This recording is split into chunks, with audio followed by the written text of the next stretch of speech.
আওয়ামী লীগের কার্যক্রম নিষিদ্ধ করার পাশাপাশি এবার নিষিদ্ধ করা হয়েছে তাদের সাইবার স্পেসও। বর্তমানে শুধু মিছিল সমাবেশ নয়, ফেসবুক, ইউটিউব সহ সামাজিক যোগাযোগ মাধ্যমে যারা আওয়ামী লীগের পক্ষে কথা বলবে তাদেরও গ্রেপ্তার করতে পারবে পুলিশ। বিস্তারিত জানাচ্ছেন জান্নাতুন নাহার জেরি। আওয়ামী লীগের পক্ষে সভা, সমাবেশ, মিছিল, গোপন বৈঠকে অংশগ্রহণ, প্রচারণা, প্রেস বিবৃতি, সংবাদ সম্মেলন, এমনকি ফেসবুক সহ সামাজিক যোগাযোগ মাধ্যমে দলটির সমর্থনে যে কোনো কার্যক্রম নিষিদ্ধ ঘোষণা করেছে অন্তর্বর্তীকালীন সরকার। এছাড়াও বিদেশে থেকে যারা আওয়ামী লীগের পক্ষে ফেসবুক পোস্ট দেবেন, কমেন্ট করবেন তাদের বিরুদ্ধেও গ্রেপ্তারি পরোয়ানা জারি করা হবে। আওয়ামী লীগের কার্যক্রম নিষিদ্ধ হওয়ায় দলটির নেতাকর্মীদের গ্রেপ্তারে আর কোনো আইনি জটিলতা নেই বলে জানিয়েছে পুলিশ। গত 11 মে পুলিশের একাধিক সূত্র ও সংশ্লিষ্ট আইনজীবীরা এসব তথ্য জানান।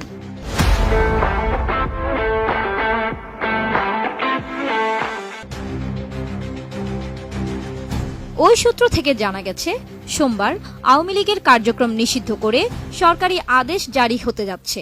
এরপরই ঢাকা রেঞ্জের ডিআইজি রেজাউল করিম মল্লিক বলেন, নিষিদ্ধ সংগঠনের কোনো কার্যক্রম ঢাকা রেঞ্জে চলতে দেওয়া হবে না। এ বিষয়ে এসপিদের স্পষ্ট নির্দেশ দেওয়া হয়েছে। যারা নিষিদ্ধ সংগঠনের সাথে, নিষিদ্ধ কার্যকলাপের সাথে জড়িত, তাদেরকে সবাইকে আমরা আইনের আওতায় নিয়ে আসবো।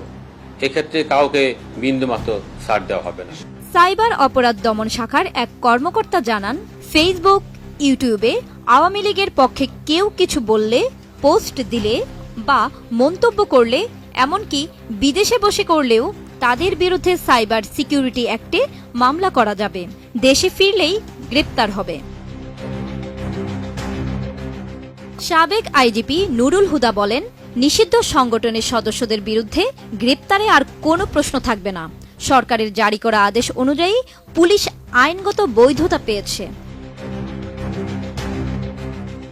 সুপ্রিম কোর্টের আইনজীবী আমিনুল ইসলাম বলেন, পেনাল কোডের 188 ধারায় বলা হয়েছে, সরকার কোনো আদেশ জারি করলে তা অমান্যকারীকে 6 মাস পর্যন্ত কারাদণ্ড দেওয়া যেতে পারে। সরকার কোনো আদেশ জারি করলে তা অমান্যকারীকে 6 মাস পর্যন্ত কারাদণ্ড দেওয়া যেতে পারে।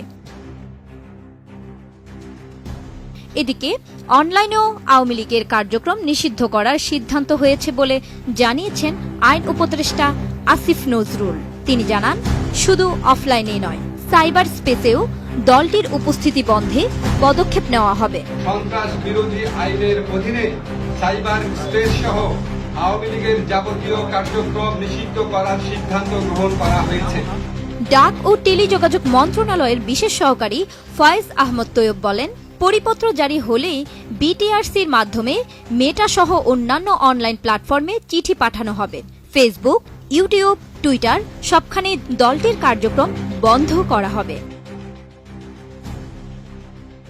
এদিকে যুব ও ক্রীড়া মন্ত্রণালয়ের উপদেষ্টা আসিফ মাহমুদ সজীব ভুইয়া ফেসবুক পোস্টে বলেন, এই সিদ্ধান্ত দেশের নিরাপত্তা, সার্বভৌমত্ব এবং জুলাই আন্দোলনের নেতাকর্মী ও সাক্ষীদের সুরক্ষার স্বার্থেই নেওয়া হয়েছে।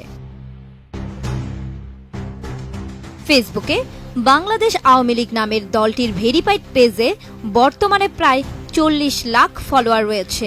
সেটিও নিষিদ্ধ তালিকাভুক্ত করা হবে বলে জানা গেছে। জান্নাতুন Nahar Jerry, desk report, ATN news.